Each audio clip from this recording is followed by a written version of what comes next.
Well, this is a special edition of Super Kelly Brothers podcast. James is back, so we're going to talk our favourite and not so favourite Star Wars lines. My name's Sloan Kelly. My name's Jody Kelly. And my name is James Baker. 5 best first. So we'll start with number 5 then. In my experience, there is no such thing as luck. That's a good one. I like it because Han Solo is obviously our window into Star Wars. He's the everyman. He is who we are. That's how we experience it through him. And he's very, very cool about doing it. Yeah. So when you're trying to convince us as the audience that this magic exists, right? Yep. And he's so worldly and he flies the coolest ship and he's got this Wookiee who's amazingly cool, doing all this cool stuff. And you've got Ben Kenobi, who isn't very cool, but is so worldly and he's knowledgeable. He is basically Gandalf. Yeah. And I think it's just a great put you down, although he doesn't want to put him down. I think it's just a classy, listen, in my experience, there's no such thing as luck. And I just like it. I think it's a great line. And there are so many lines, so many quotes to choose from, but in my experience, there's no such thing as luck. I just think it's wonderful. It's very Han Solo-ish as well, isn't it? Yeah, I think it gets him. I think he'd be really offended by that. You know, and I think it'd be I think it takes a special type of person to offend Han Solo. So I like it. I like it for that. So sorry, it's an Obi-Wan line, isn't it? It's an Obi-Wan. No. No. To Han Solo. I thought what you were referencing is like it's you're talking to Han Solo language. He is totally shut down. There's nothing he can come back with. With that, I don't think so. Anyway, I love that. I love that line. So Ben Kenobi's, in my experience, there's no such thing as luck. He is one of the best characters in the whole thing. So you can almost imagine as well Ewan McGregor saying that line. Obi-Wan. Yeah, Obi-Wan's just... I think Obi-Wan's the best character in Star Wars. Do you think he's the best character? Arguably, aye. Dio.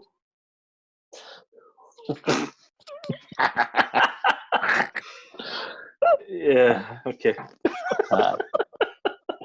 Now you're trolling us, Sloan. Anyway, right, sorry, James. So, listen, the number 4 for me, listen, it's very, very hard to say, and I'm not sure I know what is number 1 without a doubt, but when it comes to 2, 3, 4, and 5, I'm just like, where should this go? Where should this go? So, I'm going to give you number 4. I'm a huge C-3PO fan, and I just love what he brings to the whole... What are you saying, Sloan? Nothing. I just love what he brings to get that book, actually. The whole saga. You do need to get it. It's a wonderful book. But I just love what he brings to the whole saga, right? But in Empire Strikes Back, when 3PO's just like a know-it-all, and when they were talking about the chances of Luke and Han surviving in the Hoth, night climate, and he's just, well, do you know what? They probably won't survive. That's basically what he's saying. I don't know. He said like there's a 700 and something to 1 chance of them surviving, but he's just been a know-it-all. But then, even as a droid, he realizes, I've overstepped my mark. I've just pushed it too far. I've been a bit of a knob too much. Yeah. And he sees everyone suffering, especially Chewie. So, and then he's like, but R2 has probably, I've got it written down here, R2 has known to make mistakes from time to time. And I think that's him. That is a good line. That's him being quite humble. So he says it as well. Point. He kind of pauses and then says, from time to time. From time to time. And I think that's him being a droid, being apologetic. And I think, who directed Kirshner? Directed Empire. Yeah. And I think his role when he came into Empire Strikes Back as the director was to make everyone human, even if you were not a human. And at that point, 3PO's humbleness I'm just like, oh, that's amazing. And I just love that. It's also slightly better written as well because George didn't write these lines. It's Lawrence Kasdan that wrote these lines. Yeah. Oh, I didn't know that. Yeah. That's correct, aye. So he's elevating the dialogue up a little bit as well. Yeah. Aye. So that's my number 4, and it could be my number 2. I'm not sure. Right. Okay. So let's go to number 3. Chirrut Imwe from Rogue One. I am one with the Force, and the Force is with me. And it's said not just by him. It's said by, what's his partner called? I can't remember, but his partner says it too. But that line throughout that film, it's just, I think it's the same thing with with The Mandalorian. This is the way. It's one of those lines, and it helps. It's a mantra. Yes, that's exactly who it is. Well played. If I had a bell, I would ding it. You need to ding your own bell, Sloan. For that. What's my bell? I like that. Bell is? Have you lost your bell? There you go. That's it. So that line is just amazing, and it's how basically both of them die. Mm. And I think when I first watched it, I was just like, is he a Jedi? Is he? Is he? But he's just a fan of the Jedi. He's a groupie because he hangs around the temple. He's outside waiting for the autograph. He's like is he not like Rupert a Hopkins?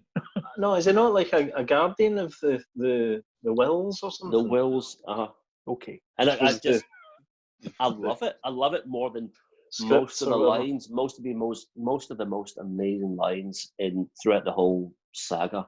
I just think that's lovely. And when they both die, and that's what's said by, what is his name, Sloan? Do you know his name?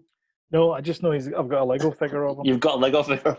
Well, I don't even know his name. That's terrible. When his partner says it, and when Chirrut dies ultimately, and he walks out, and he's at the end of Rogue One, and he starts saying that even he believes it, because I think his partner looks after him so much that Chirrut Imwe believes. What is his name? Baze Mybus. Yes. I think Baze looks after him so much that Chirrut thinks he almost is a Jedi. That's what I think. And at the end, Baze starts to believe it to the point where he just goes out and just like ultimately sacrifices himself. So they're great side characters, aren't they? They are. Totally. I really good.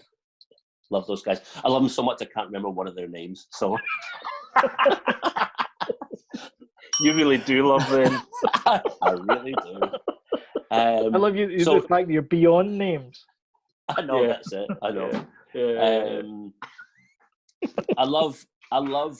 You know that people will probably say there is no do or do not. There is no try. But when Luke says, I don't believe it. Oh yes. And then Yoda says, and that is why you fail. Oh man, devastating. I think when he says, and that is why you fail, it's not the do or do not. There is no try. It is, that is why you fail. It gets me so much. I think that is definitely a number 2. I actually think that whole sequence is dead powerful. The language there, it's really kind of up there with this sort of Japanese, those type of movies, Kurosawa type of movies. That kind of language, talking about master and apprentice and failure and all that kind of stuff, and who's wise and who's naive and all that. And it's just, and that those small amount of words really is powerful. Yeah, I love it. I love that bit. I do. And then I think at that point, when he says that is why you fail, Luke realizes, like, I've been a bit of a schoolboy, or he realizes, and I think it changes him at that point. Yeah. And I think it's a profound scene or pivotal moment in the whole Star Wars saga. Definitely. So that is why you fail. So that's my 100%. Number 2. And I think that is my number 2, actually. And I think, actually, do you know what? Going back to it, Chirrut Imwe saying I'm one with the Force, the Force was me. I think that is my number 3. So maybe the 4 and 5 will change positions. But my absolute number 1, no questions asked, the thing that got me as a kid and the thing that still gets me now every single time I watch it is from A New Hope. And it's when Luke's flying down the Death Star trench and he switches off his targeting computer. Yeah. Right? Ben's giving him the bit of a prep talk. And the guys who are on Yavin 4, they're saying to him, like, Luke, you've switched off your targeting computer. What's wrong? And Luke says, nothing. I'm all right. It's such a small line. But for me, throughout the whole thing, absolute number one by an absolute country mile is that thing, nothing, I'm all right. And I guess it's not just the quote, it's the build up to it, but it's he draws a line under it, and he's just basically, I'm fine. I know exactly what I'm doing, and he does it. And nothing can beat that as far as I'm concerned. Nothing, I'm all right, is my number one best Star Wars quote ever. I'm all right. Cool. That's what I said to my boss earlier on today. I'm all right. How you doing? I'm all right. What's wrong with you? What's wrong with you, Sloan? You've turned off your targeting computer, so I'm fine. It's good because you've picked ones that aren't too obvious, which we didn't want to. We kind of discussed it before. We didn't want to do too obvious ones. So, right, Sloan, do you want to do yours or will I do mine? Yeah. You do yours. You went last time. Okay. Only because mine was really controversial. These ones are actually kind of lightweight and kind of. Boring. Well, some of them are. So the first one I've got is also on Hoth, Empire Strikes Back. Again, because I think Lawrence Kasdan's a better writer than George Lucas. We'll see this. Then I'll see you in hell. Yeah. Oh, yeah. Brilliant. I love that line. Which means, by the way, in a galaxy far, far away, there is a hell. Yes. And a heaven. I know, yes. By definition. Yeah. Which means it's a bit grounded. They believe in God and stuff, as well as the Force. I was listening to the Kevin Smith. Obviously, he's got a few podcasts kicking about, and he does one Fat Man on Batman with Mark Bernardin. Yeah. So because they're all in lockdown, they've and I think it's the 40th anniversary of Empire Strikes Back this year. Yeah, they've done a kind of a commentary on Empire Strikes Back. Oh, did they? And they were talking about that specific line, and I just listened to it this afternoon, Sloan, and they were talking about the guy who would have possibly said, trying just to desperately look out after Han Solo. Don't go out into the Hoth night because you might get hurt, blah, blah, blah. And he's trying to advise him, be nice to him. Yeah. And then Han Solo's like, I'm just going out there. If I don't, I'll just see you in hell. Oh, it's been a bit nasty to him. Yeah. He says it really horribly as well. He goes, I'll see you in hell. Yeah. You'll freeze before you get to the first marker. Well, I'll see you in hell. There's clearly a Scottish cut of that somewhere. And he doesn't use words like hell. I watched a thing like that as well. It was like, so I'm in Empire Strikes Back, and I got this line. I say to Han Solo, he's a total asshole to me. I know. That's good. Good line. All right. 4. I did actually go with the obvious Yoda one: do or do not. There is no try. And the reason why I did is because it bookmarks one of my least favorite lines in Star Wars Trek. I thought you were going to say Star Trek. I was going to say it wasn't Star Trek though. Star Wars. But I do like it. I think it's actually sage advice. You either do it or you don't do it, and you can half-ass it, but you've still done it. What's this we're talking about? Like you can't do or do not. There is no try. You can't try and fly a plane. You're either flying the plane or you're sitting on the ground. I mean, even if you're crashing the plane, you're still trying to fly it. You're not giving up. You're going, that's it. We're done for. You're still trying to do it. So I like the do or do not. There is no try. I like that as well. I mean, that's ultimately where it led to me.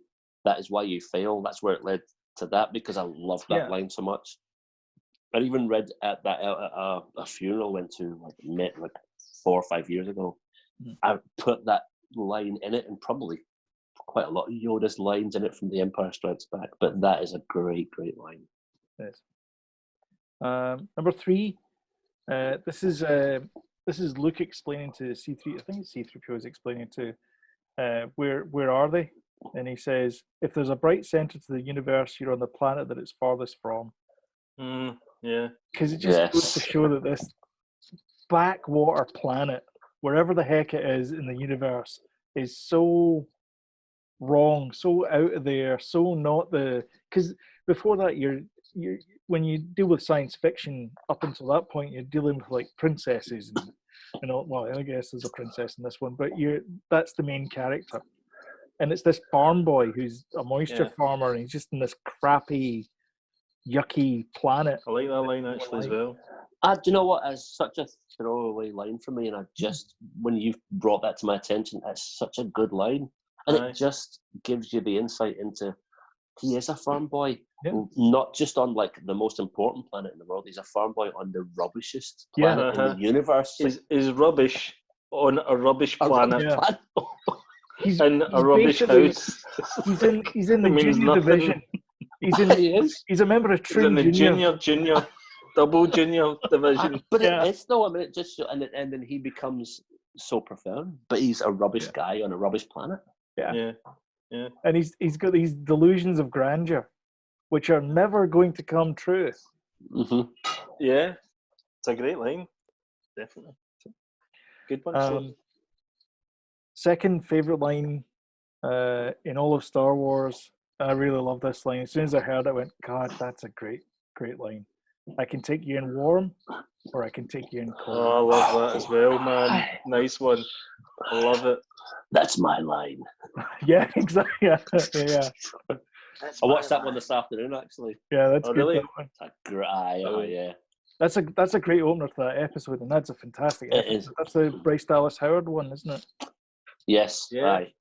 See when this lockdown's finished, we'll need to watch the Mandalorian up on the big screen. Aye, for sure. Well, when you're over next year, Sloan, can all do it and video it and all that. Aye, it is such a good line. And what is that? Is it the Gunslinger? Is the episode that he repeats it on? That's when he lands at Mos Eisley. Yeah. So he says it in the first episode. I'll either bring you in warm or bring you in cold, and then he repeats it in the Gunslinger episode. At the very beginning of that episode. At the beginning of the episode, yeah. Because you just think, what's the name of his ship? The Crest? The Razor Crest. The Razor Crest. Mm-hmm. That's it. And then his ship is almost damaged beyond belief. Yeah. And he still manages to beat him. But before he does, he's like, "That's my line." Yeah. I'm just like, yes. There's a good line as well with Flo Ridley. I don't know what her name is.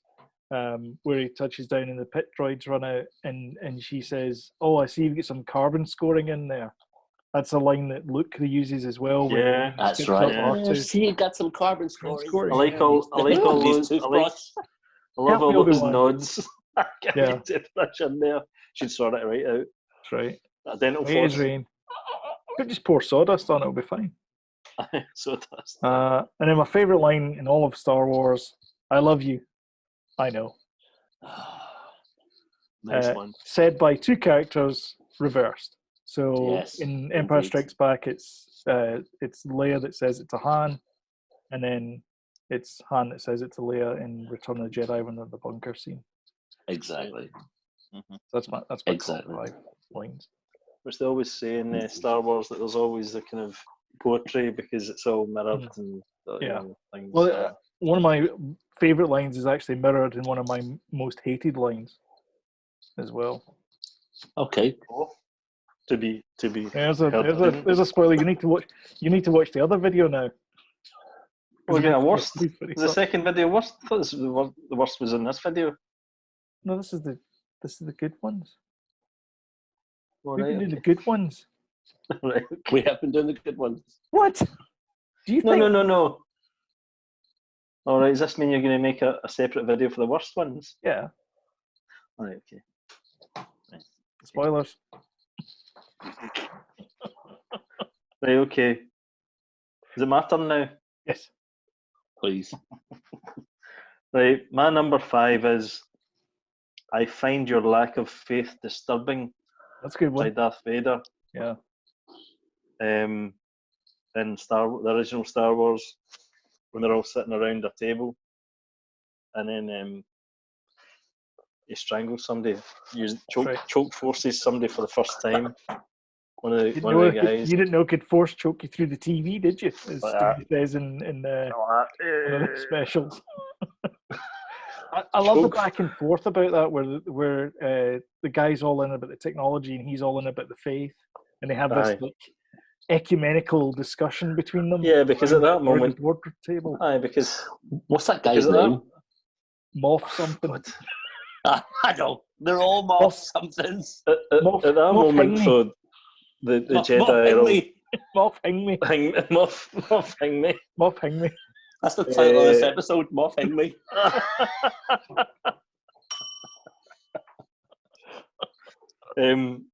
At that moment, the obviously the Jedi are all kind of pretty much dead, so people didn't even believe it happened, type thing. Even though they had big mad battles and stuff, and Mustafar and stuff like that. But anyway, Order 66. Everybody forgot about them. That's what it was. Everybody forgot about it because it was an Attack of the Clones. You know that guy, the guy who got force choked at that point. Then they forgot about it again. The guy who got force choked at that point was a really smarmy guy. It was. I would have force choked him. Yeah, because he says you don't frighten us with your delusional belief in ways, Lord Vader. Your sad devotion to that. Haven't conjured up the Death Star plans, have they? That's it. And he's like, "Don't be too proud of this technological terror you've constructed." Oh, it makes a good point, mind you. It does. It makes a good point. Why has he not just got the, Well, you know that guy at that table. He was probably named Moff Hingme too. Moff Hingme, yeah. Moff Hingme. In '97, when I stayed in Arizona, and there was a tour called Men Behind the Masks. Super sexist, obviously, because there was a few females there. Ladies. But it was the guy who said, "Until this battle station is fully operational, we are vulnerable." Yeah. And I heard he was going to be there. And I bought a ticket, was going to go and see him, and he died weeks before I got there. No.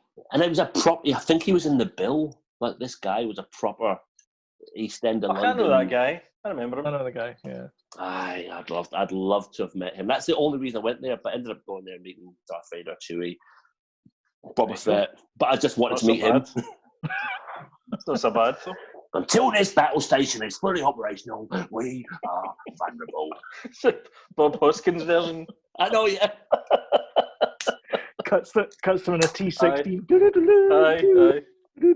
Right, okay, I'm not even in number 4 yet, by the way. Sorry, Jody, I'm getting carried away.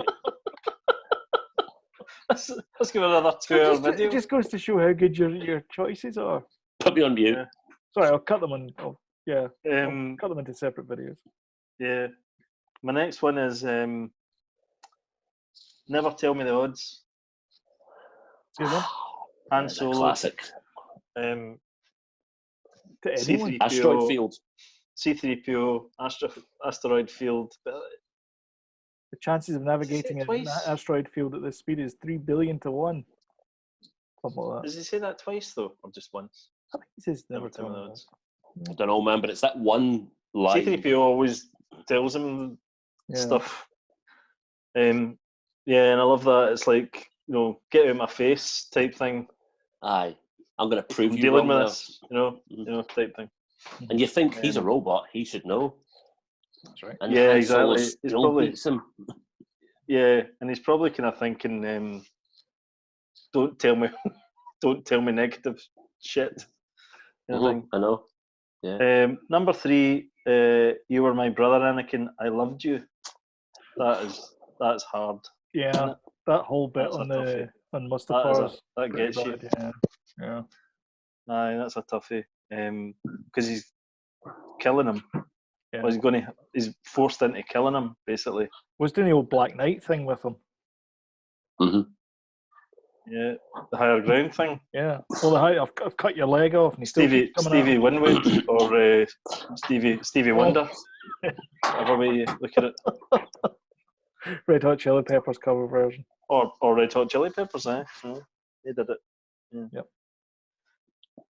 Then the next time, the next one. What am I on? 2 or 3? I don't know. Is this is? I thought this was your number 1. No, am I missing? No, I think that's 2 now. 2 now I'm on. Okay. Is I'm just a simple man trying to make my way in the universe. Jango Fett. Ooh. Okay. Because he's like totally smarmy, and he's like totally. Just before he gets his head chopped off. Oh, it was when he goes to his quarters and the young Boba Fett lets him in. Right. Yeah. And then he Is can this an talk Attack to of the him for the Clones? first time. Yeah. And he talks to him for the first time, and he's like, "What are you up to?" Basically, and he's like, "I'm just a simple man trying to make my way in the universe." You know. Well, making Nothing. millions of copies of this. Well, there's millions of clones of me getting made. Why? You know. I'm just a simple sheet of That paper. could actually be the best and worst line in Star Wars because it makes no sense. Yeah. But I But just liked it that must because have he's hit like, you. I was going to say it must have hit you at some point, though. Yeah. but he's. Do you know what it is? He's so ballsy. You know, there's a Jedi coming to question him, and he's so ballsy about it, and he just says that. You're like, Oh, is this the point? Is this when Obi-Wan is interrogating him almost? He's asking him questions about what's he doing here and all this. He kind gets of stuff. He gets led to his quarters by the two big tall alien. Kaminoans. Kaminoans. Yep. Camino. That's aye. Camino. And he tries to be this is a prelude to their battle before Django takes off. Yeah. Isn't it? So it's like it's setting it That's up right. almost. That's right. Do you know what? I must have almost dismissed that all the time. Oh, but that actually means a little bit more now. You bring it to our attention. I think it's that kind of classic gunslinger. You go into the bar and you have a conversation with the bad guy, and then he goes out and he starts shooting at you. Aye. Yeah. Yes. Yeah. Definitely. Actually, right. Attack of the Clones might not be my worst Star Wars film now. Actually, just don't say that. We did a video about it. Look, it's on video. It's on video. That's it. You can't change it now. Can't go back now. No further questions, Your Honour. What number am I on now? I forget. I think you're on to number 1. This is like playing pool. When you're, am I yellow or red? Yeah, who am I? Well, the solids of the bands. So if this is number 1, I'm going for. Oh, good. Have you frozen? Do you not have a list with the? I've frozen. I've got millions, by the way. After this, I'm going to tell you the ones that we didn't say. Oh my god. I'm going to go. Okay. No, I Am Your Father. That's my number 1. No. It was so shocking. So shocking. It was such a twist, and for all those reasons, it's my favourite line. It is. It's actually forgotten what an impact that had on people. People do. I had an argument with somebody online last week, I think, because I'm doing nothing, so I'm just arguing with folk online. Nice. About it There's on Facebook, and somebody said that Empire Strikes Back isn't the best. Well, Sloan, you probably agree with this, but Empire Strikes Back is not the best Star Wars film. The impact isn't there anymore, because it's a 1980 film. 1980, yeah, it's the 40th anniversary. So the impact of No, I'm Your Father doesn't make an impact anymore. Wow. It does if you've never seen the film, though. Sure. I think the music helps even now. I mean, it's not like, oh my god, he's his father, but I mean, it's still kind of, you still feel like the music kind of swells up at that point, so you still feel the impact. It's a hell of a twist. Throughout all the quotes that we've talked about, John Williams helps, multiplies everyone's feelings by 10 at least. Yeah. Except for the worst quotes. His music doesn't help. Except for the worst quotes, because it doesn't help at all. I know, of course. So thank you all for watching us go through the best of list, and thank you all for watching us again for going through the worst of list. And I guess we'll, don't forget obviously to like, subscribe, hit the notification bell, all that wonderful stuff. We also have a podcast as well. Links are in the show notes below. And I guess we'll catch you in the next video. Thank you very much for watching. Hope you've enjoyed it. Catch you in the next one. Bye.